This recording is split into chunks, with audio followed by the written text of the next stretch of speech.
성경 말씀 시작의 말씀입니다. 신약 고린도후서 1장 1절에서 11절까지의 말씀 보도록 하겠습니다. 신약 성경 고린도후서 1장 1절에서 11절까지의 말씀을 보도록 하겠습니다.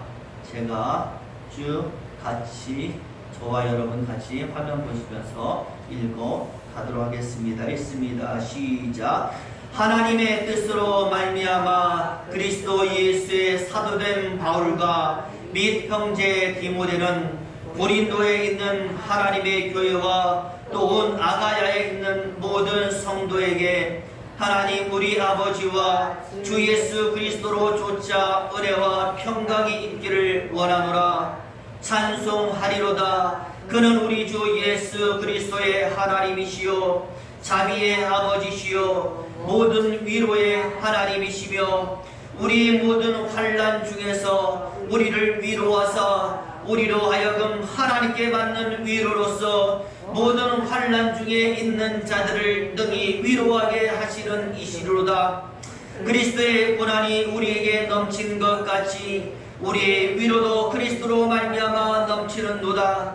우리가 환난 받는 것도 너희의 위로와 구원을 위함이요 또 위로받는 것도 너희의 위로를 위함이니 이 위로가 너희 속에 역사하여 우리가 받는 것 같은 고난을 너희도 견디게 하느니라. 너희를 위한 우리의 소망이 견고함은 너희가 고난에 찬미하는 자가 된 것 같이 위로에도 그러할 줄을 알미라. 형제들아, 우리가 이 사회에서 아세당한 환난을 너희가 알지 못하기를 원치 아니하노니 힘에 지나도록 심한 고생을 받아 살 소망까지 끊어지고 우리 마음에 사형 선고를 받을 줄 알았으니 이는 우리로 자기를 의뢰하지 말고 오직 죽은 자를 다시 살리시는 하나님만 의뢰하게 하심이라. 그가 이같이 큰 사망에서 우리를 건지셨고 또 건지시리라. 또한 이후에도 건지시기를 그를 의지하여 바라노라. 너희도 우리를 위하여 간구함으로 도우라. 이는 우리가 많은 사람의 기도로 얻은 은사를 인하여 많은 사람도 우리를 위하여 감사하게 하려 함이라. 아멘. 우리 11절까지 말씀 보았습니다. 네, 오늘은 9월 첫 번째 주일입니다. 원래는 우리 믿음의 교회 생일이 되는 주일인데요. 이 코로나로 인해서 작년에 이어서 올해도 생일을 기념하고 감사하는 예배가 제날에 진행되지 못하고 있습니다. 작년에는 아마 기억하실 것입니다. 자꾸 이 날이 밀려가지고 결국 설립 예배가 취소가 되었고요. 올해는 날짜를 좀 뒤로 밀어서 비대면이 아닌 대면 예배로 반드시 드리려고 한 달 이상을 좀 밀어서 10월 달에 드리라라고 제가 미리 광고를 했습니다. 그런데 또 한 달 이상 이렇게 코로나 4단계가 연장되고 보니까 이게 어떻게 될지 참 고민이 많습니다. 우리 이 코로나 확산이 줄어들어서 원래 말씀드린 대로 10월에는 우리 믿음의 교회 설립 감사 예배가 정상적으로 은혜 가운데 드려질 수 있게 되기를 기도하면서 우리 옆사람과 오늘도 축복하며 인사하도록 하겠습니다. 보시면 사랑합니다, 축복합니다, 평안하시기 바랍니다. 우리 같이 인사합니다. 사랑합니다, 축복합니다, 평안하시기를 바랍니다. 부디 저와 여러분 평안하시길 바랍니다. 건강하셔야 합니다.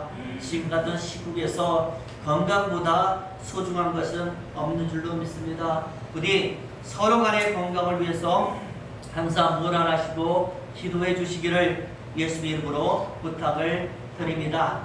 아마 여러분도 아실 것입니다. 세계 1차 대전이 끝난 후에 전 세계에 경제 대공황이 불어 닥쳤습니다.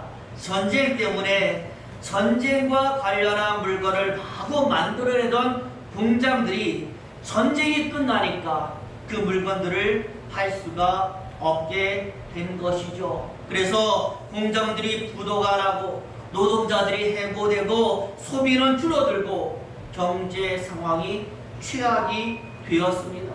바로 이때에 미국의 한 연극 극단이 자기도 살아야 되잖아요. 그래서 나름대로 살 방안을 마련하는 겁니다. 대대적으로 홍보를 하는 것이죠. 일단 사람들이 극장에 와야 되니까 오게 만들기 위해서 모든 연극의 입장 요금을 무료로 합니다라는 광고를 한 것입니다. 그러니 안 그래도 모두 힘든데 돈을 내야만 볼 수 있는 연극을 공짜로 보여준다고 하니까 사람들이 마구마구 몰려들었습니다. 그래서 매회 공연이 다 매진이 된 것입니다. 그런데요, 사람들이 기분 좋게 연극을 다 관람하고 나가려고 하는데 경치가 좋은 몇 명의 남자들이 돈을 걷는 거예요. 그러니 여러분, 무료라고 해서 왔는데 돈을 내라 그러니까 당연히 사람들이 항의할 거 아니겠습니까? 이게 뭡니까? 분명 입장 요금 무료라고 해서 왔는데 돈을 걷는 이유가 무엇입니까? 그랬더니요, 돈을 걷는 사람들이 하는 말이 여기를 보세요 라고 하는, 사람들이 쳐다보니까요 팻말이 하나 크게 서 있거든요. 거기에 뭐라고 쓰여 있는가? 퇴장 요금이라고 쓰여져 있어. 입장하는 것은 무료지만 퇴장할 때는 뭐를 내라? 돈을 내야 된다라는 겁니다. 그러니 여러분, 경제 상황이 안 좋으니까 원래 입장 요금의 절반에 해당하는 요금을 퇴장 요금이다 라고 하면서 닫았다는 것입니다. 참 어이가 없으면서도 대단한 아이디어구나 라고 사람들이 생각을 한 것이죠. 저는 이것을 보면서 생각을 합니다. 야, 우리 믿는 사람들의 인생이 바로 이렇구나. 저와 여러분, 우리가 이 세상에 올 때에 이 세상에 들어오는 입장요금 따로 내고 들어오지 않았습니다. 우리 부모님들의 자유의지에 의해서 우리는 이 세상에 태어났고, 이 세상을 우리 자신의 자유의지에 의해서 우리는 현재 살고 있습니다. 하지만 우리의 생을 다 마치는 순간이 되면 우리에게는 이 인생을 퇴장하는 요금, 그 요금이 준비되어야 하는 겁니다. 하나님과 우리 인생에 대한 결산을 우리는 해야 된다라는 겁니다. 이 세상을 얼마나 잘 살았는가, 바로 그 결산에 의해서 우리 죽음의 이후에 인생이 결정나는 것 아니겠습니까? 영생이냐 심판. 그러니 과연 저와 여러분들은 하나님의 결산의 그날에 하나님께 내어 보일 수 있는 얼마만큼의 퇴장 요금이 준비되어 있으십니까? 부디 믿음과 신앙의 요금이 항상 준비되어 있으시기를 예수의 이름으로 축원을 드립니다. 그런 의미에서 성경의 모든 하나님의 말씀은요, 우리에게 너무나 중요합니다. 왜냐하면 바로 그 말씀 그대로 따르는 삶이야말로 결산의 그날을 준비하게 만들기 때문에 하나님의 모든 말씀은 우리가 버려서는 안 되는, 꼭 붙잡아야 되는 중요한 우리의 인생이 되는 겁니다. 오늘도 그래서 우리는 성경 말씀 한 구절을 읽어보았는데요. 보니까 하나님의 성품, 우리를 향한 하나님의 모습과 관련한 아주 중요한 말씀이 하나가 나와 있습니다. 우리 삶에 오늘 본문에 나오는 하나님의 모습이 항상 되시기를 바라면서 오늘 말씀 자세히 보도록 하겠습니다. 여러분, 우리가 읽은 말씀은 고린도후서의 말씀입니다. 상황적으로 고린도전서의 내용과 이어지는 말씀이 고린도후서인데, 대략 제가 말씀을 드리면 고린도전서는요, 고린도 교회 안에 있었던 여러 가지 문제에 대한 해결책을 바울이 제시해주는 서신이 바로 고린도전서입니다. 너희 교회에 이런 문제가 있으니까 이렇게 해결하라 하면서 답을 준 책이 고린도전서가 되는 거예요. 고린도후서는요, 바로 이렇게 바울이 알려준 방법대로 제대로 성장하는 교회, 성장하는 성도들에게 사도에 대해서 알려주는 책입니다. 제대로 된 교회, 제대로 된 성도가 되기 위해서는 너희도 뭐가 되어야 된다? 사도가 되어야 된다. 내가 사도가 되어서 이렇게 힘을 다하는 것처럼 너희도 그렇게 해야 된다라면서 알려주는 책이 고린도후서가 되는 겁니다. 그래서요, 고린도후서 안에는 사도가 누구이고 사도는 어떤 일을 해야 되는가, 바로 그것이 나와 있습니다. 오늘 본문도 마찬가지예요. 보시면은 1장에서 7장까지 사도의 직분이 무엇인지 저희가 좀 나와 있는데 너무나 중요하기 때문에, 우리도 사도기 때문에 나는 어떤 사람인가 알아야 되지 않겠습니까? 중요하기 때문에 제가 좀 정리를 했습니다. 화면을 이따가 나와 있죠. 사도가 누구인가? 여러분, 사도는요 1장에 보니까 사람을 뭐한다? 위로하는 직분이다. 2장에 보면 사랑하고 승리케 하는 직분이 바로 사도다라고 말씀하고 있고, 3장에는 새 언약과 성령에 의해서 세워진 직분, 저와 이런 누구에서 새 언약, 예수님으로부터 이루어진 새 언약과 성령의 약속, 성령의 능력으로 세워진 직분이다라고 말씀을 하고 있습니다. 또한 여러분 4장에서는 낙심치 않는 직분, 낙심치 않는 직분, 5장에서는 화목케 하는 직분, 그리고 또 내렸어요 6장에서는 고난을 감당하는 직분이다.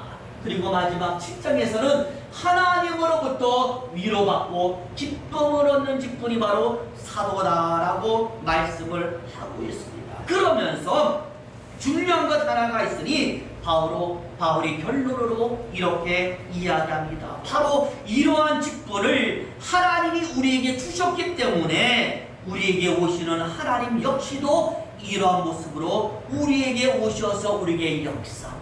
왜? 이런 직분을 가졌기 때문에 이 직분을 감당해야 되지 않겠습니까? 그래서 하나님은 이것을 감당할 수 있도록 이 모습 그대로 우리에게 오십니다 라고 하면서 하나님의 모습도 이와 똑같습니다 라고 정의를 내린 겁니다.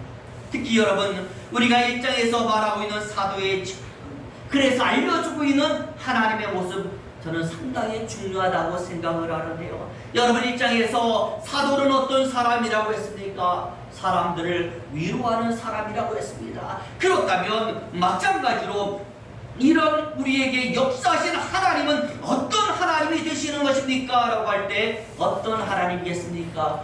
위로하시는 하나님이 되는 줄로 믿습니다. 우리는 사람들을 위로하는 사람이고 하나님은 이런 우리를 위로하신다. 이게 바로 오늘 본문의 주제가 되는 것입니다. 특히 바울은요, 자기 자신의 상황을 그대로 우리에게 알려주면서 성도를 위로하시는 하나님에 대해서 강조를 하고 있습니다.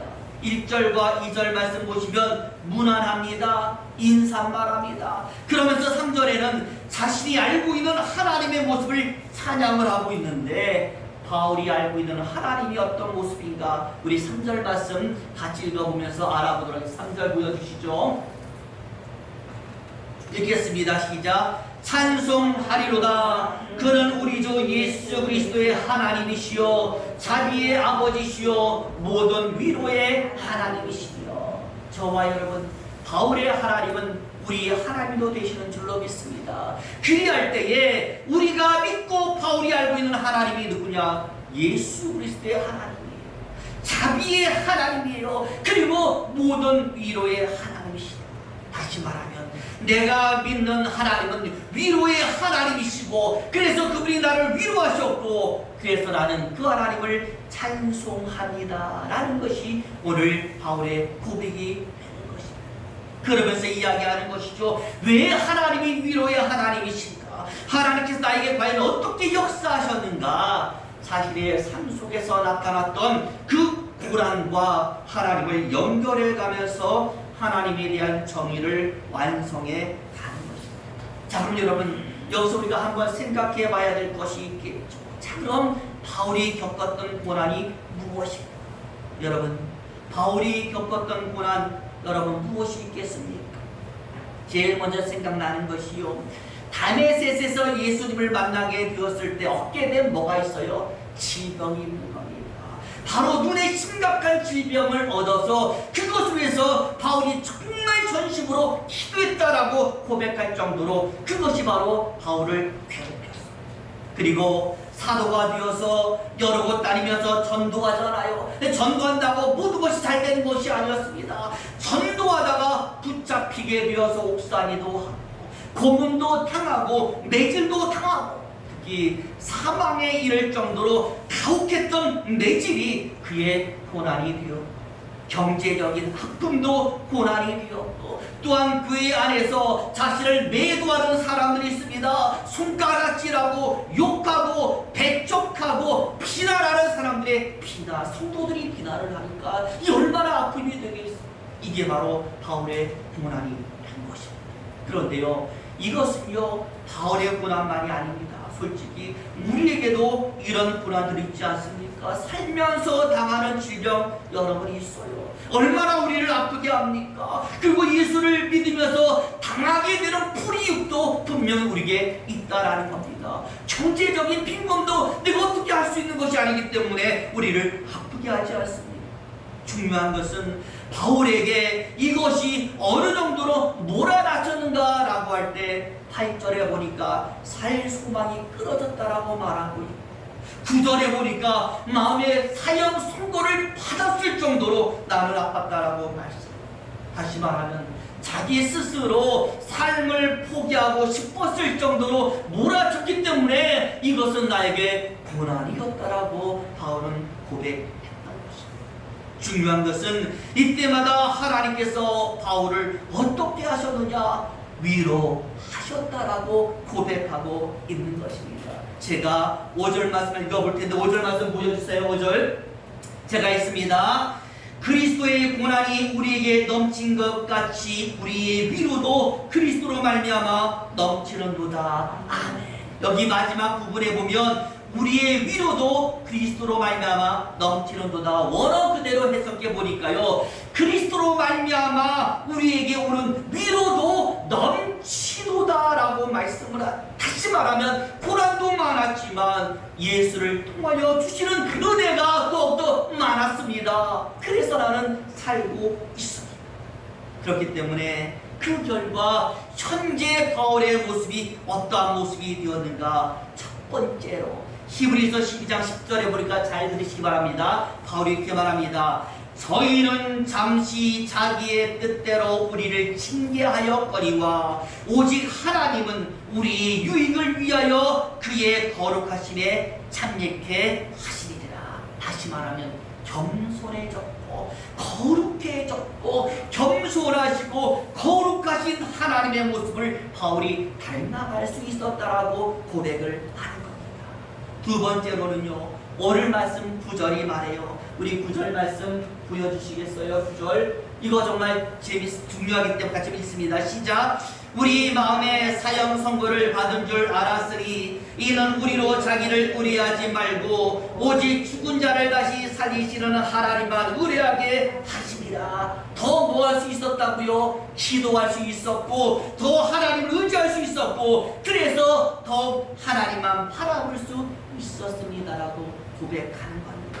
다시 말하면 예전에는 안 그랬는데 이제는 하나님만 보고 살 수 있을 정도로 내가 성장했습니다라고 바울이 고백하고 있어요. 그러니 하나님의 위로가 있으니 바울이 이렇게 더 좋아진 것입니다. 여러분 마찬가지 아니겠습니까? 바울에게도 하나님이 이렇게 역사하셨다면 우리에게도 하나님이 이렇게 역사하시니 이렇게 역사하시고 내려지는 하나님의 위로는 우리를 더 성장시키고 우리를 더 좋은 방향, 더 좋은 곳으로 인도하실 줄로 믿습니다. 지금 아프지만 그래서 힘든 일이 있지만 더 많은 하나님의 은혜가 내려질 것이기에 우리는 더 나은 미래를 살아갈 수 있게 되는 것입니다. 참 재미있는 것이요. 그래서 어떤 목사님이 오늘 본문을 가지고 이런 이야기까지 하는 것을 제가 들은 적이 있어요. 여러분 오늘 본문의 단어를 분석해 보면 위로라는 단어 굉장히 많이 나오잖아요. 이 목사님이 이 단어를 세워본 것 같아요. 세워보니까 위로가 몇 번 나오느냐? 10번이 나오더래요.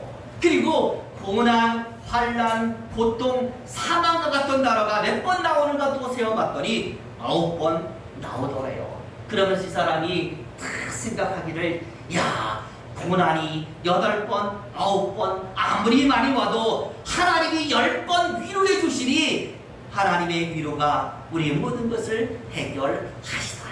이렇게 이야기했어요. 고난이 아무리 많이 와도 수백 번, 수천 번, 수만 번 온다 할지라도 하나님의 위로는 그보다 더 많이 오시니 반드시 성도는 승리하고 강하고 더 좋아지는 것이다. 여러분, 이것 그대로 믿으시는 저와 여러분 되시기를 예수 이름으로 축원을 드립니다. 왜냐하면요, 단어를 해석해 보니까 이 위로자라는 단어가 영어로 컴포터로 되어 있더라고요. 이 컴포터라는 단어는요, 오다라는 단어와 포스, 힘이라는 단어에서 나온 포트라는 단어의 합성어예요. 합성어를 보니까 오는 힘이 되는 겁니다. 위로자가 뭐냐라고 할 때 하나님으로부터 오는 힘이 바로 위로가 되는 것입니다. 그러니 이런 위로가 있으니 이 위로 한 번에 모든 것이 해결되는 것입니다. 어떤 권사님이요, 참 오랫동안 병석에 누워 계셨습니다.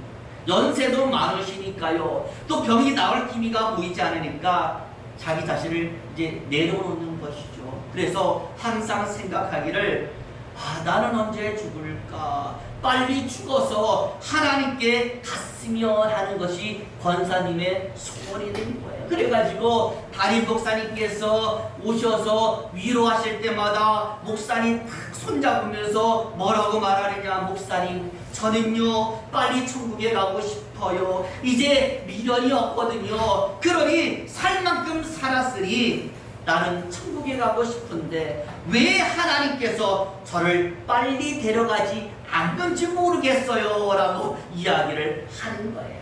목사님이요, 이 권사님에게 이렇게 위로합니다. 뭐라고 말하느냐, 권사님, 성도는 사명을 따라 사는 존재입니다.